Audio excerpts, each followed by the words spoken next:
published 10:32 the 26th of November 2017, updated 0300 the 27th of November 2017. England's Ashes tour went from bad to worse on Sunday when Jonny Bairstow was accused of physical violence. Bairstow is said to have headbutted Australia debutant Cameron Bancroft during a night out in Perth at the start of this tour, at a time England were still reeling from the arrest and suspension of Ben Stokes.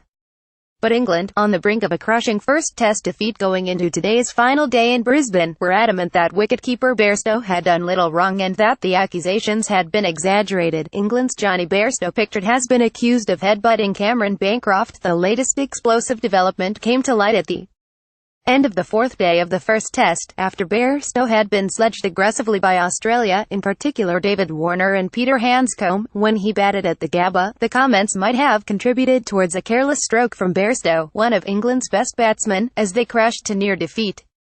Warner, who is supposed to have cleaned up his act after an altercation with Joe Root in a Birmingham bar led to him being suspended 4 years ago, is heard saying to England players, "You shouldn't headbutt our mates." The comments were picked up by the Stump microphone and later reported by Australia's Fox Television, leading to an investigation by England at the close. Sportsmail understands Bairstow told the management, including team director Andrew Strauss, that he became involved in light-hearted joshing with Bancroft during a gathering of England and Western Australia players.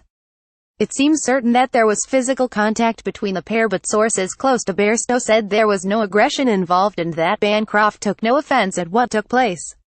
It is understood that the ECB's highly respected security advisor Reg Dickinson, on red alert after the punch-up outside a Bristol bar in September that led to Stokes being accused of causing actual bodily harm, was at the Avenue bar in Perth with the players and was happy that no bad behaviour had occurred.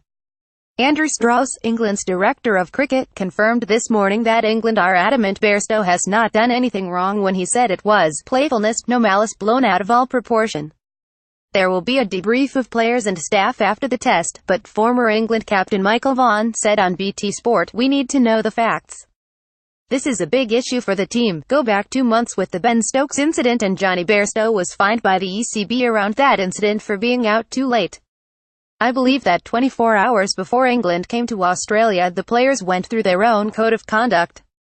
Now if Jonny Bairstow has broken that, while also being on a fine from an incident 2 months ago, well, I think he has a big problem." Bancroft supposedly took the blow during a night out in Perth at the start of this tour. The ECB released a statement after discussions with Bairstow in which they came close to exonerating the player, while adding that they will conclude investigations after the first test. There has been no report of any incident from the venue, security or police, and there was no injury reported, said the statement.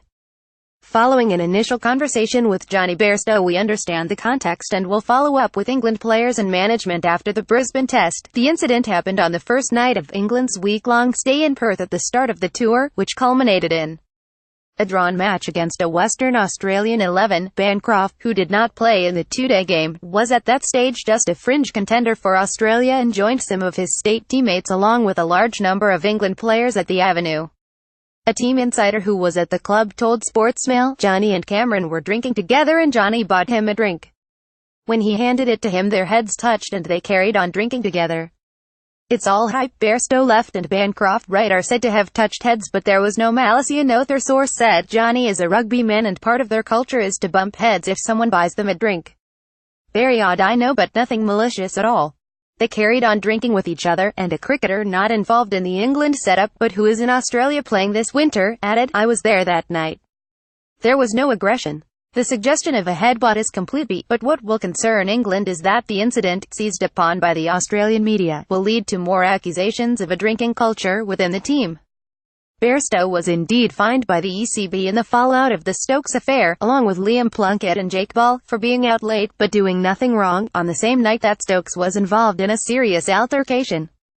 Players compiled a code of conduct at the start of this tour, but management were determined to carry on treating them as adults. There is an acceptance within the ECB that they cannot keep players confined to hotel rooms on lengthy tours, but the last thing they needed were more accusations that a player has done something wrong. David Warner Wright led the sledging of Bairstow during the first Ashes test at the Gabba. Bairstow, innocent or not, has poured fuel on the fire. There is no doubt that this incident would never have been seen as a problem had Stokes not become embroiled in an incident after a one-day game in Bristol. Indeed, it is understood that Bancroft did not want the incident to come to light and has no issue with Bairstow, who is said to have apologized for any misunderstanding. England were clearly inclined to give Bairstow, who has received enormous praise and respect after the release of his book A Clear Blue Sky, the benefit of the doubt and sensed Australian mischief at work. Going into the fifth day of play, Australia need just 56 runs to win the first test of the series.